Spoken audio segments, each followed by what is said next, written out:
દુષ્કર્મનો આરોપી કડક પોલીસના પહેરા વચ્ચે અચાનક ખેલાઈ ગયો ખેલ, જેને લઈને મચી ગયો હડકંપ.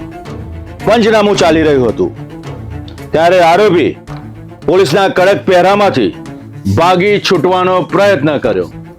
પોલીસે તેને રોકવાનો પ્રયત્ન કર્યો, પરંતુ આરોપી છે એટલે રોકાયો નહીં. થોડાક જ ક્ષણમાં ધડામ કરતી ગુંજી ઉઠ્યો કોડીનો અવાજ. આરોપી થંભી ગયો, અટકી ગયો, કેમ કે પોલીસે તેના પગમાં ગોળી મારી હતી. એક કોન્સ્ટેબલ પણ ઈજાગ્રસ્ત થયો. બંને લોકોને સારવાર અર્થે હોસ્પિટલ ખાતે ખસેડવામાં આવ્યા. આરોપીએ પ્રયત્ન કર્યો, પરંતુ પોલીસની ગોળીએ તેને અટકાવી દીધો.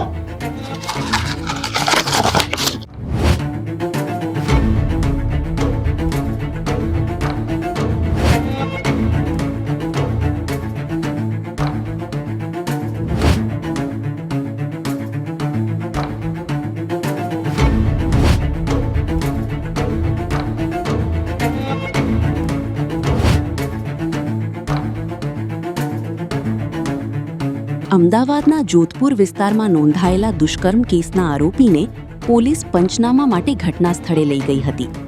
પોલીસ કડક બંદોબસ્ત વચ્ચે કાર્યવાહી કરી રહી હતી, પરંતુ અચાનક આરોપીએ તકનો લાભ લઈને પોલીસ કસ્ટડીમાંથી ભાગવાનો પ્રયાસ કર્યો.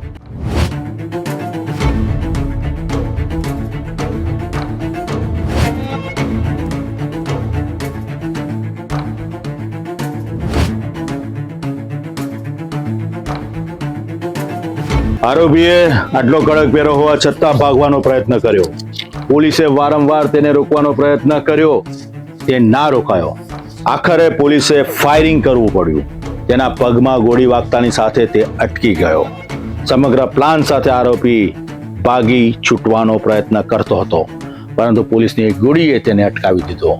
તુરત જ પોલીસે દોડીને તેનો કબજો લઈ લીધો અને ત્યારબાદ હોસ્પિટલ ખાતે સારવાર અર્થે પણ તેને ખસેડવામાં આવ્યો.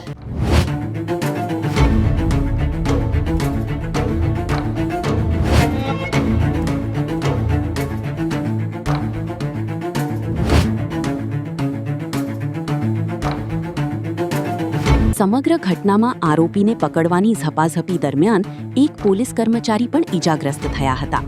ત્યારબાદ બંનેને તાત્કાલિક સારવાર માટે સોલા સિવિલ હોસ્પિટલમાં ખસેડવામાં આવ્યા હતા, જ્યાં તેમની સારવાર ચાલી રહી છે.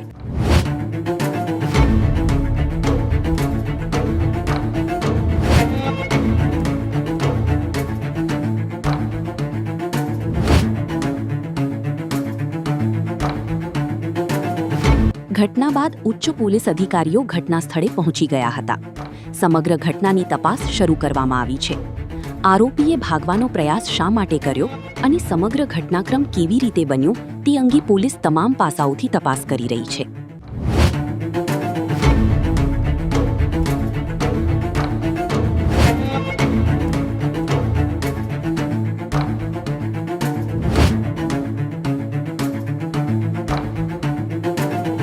દુષ્કર્મનો નરાધમ આરોપી છે.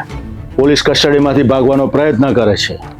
અમદાવાદના જોધપુરની આ ઘટનાએ ચર્ચા જગાવી છે. પોલીસે ફાયરિંગનો સહારો લેવો પડે છે, કેમ કે આરોપી રોકાયો નહીં. આરોપીને રોકવા માટે ફાયરિંગ કરવું પડ્યું, જેમાં એક કોન્સ્ટેબલ પણ ઘાયલ થયો છે. આરોપીના પગમાં ગોળી તરફી ગઈ. સારવાર અર્થે બંને લોકોને હોસ્પિટલ ખાતે ખસેડવામાં આવ્યા. હવે સવાલો ઘણા ઊભા થાય છે. આરોપીનો શું હતો પ્લાન?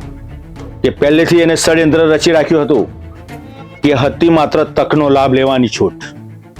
આરોપીએ પ્રયત્ન કર્યો, પરંતુ સમગ્ર કાવતરું પહેલેથી રચાયું હતું કે કેમ, તે દિશામાં પણ હવે પોલીસની તપાસ આગળ વધી રહી છે. અચાનક જ પહેરા વચ્ચેથી આરોપીએ ભાગવાનો પ્રયત્ન કેવી રીતના કર્યો?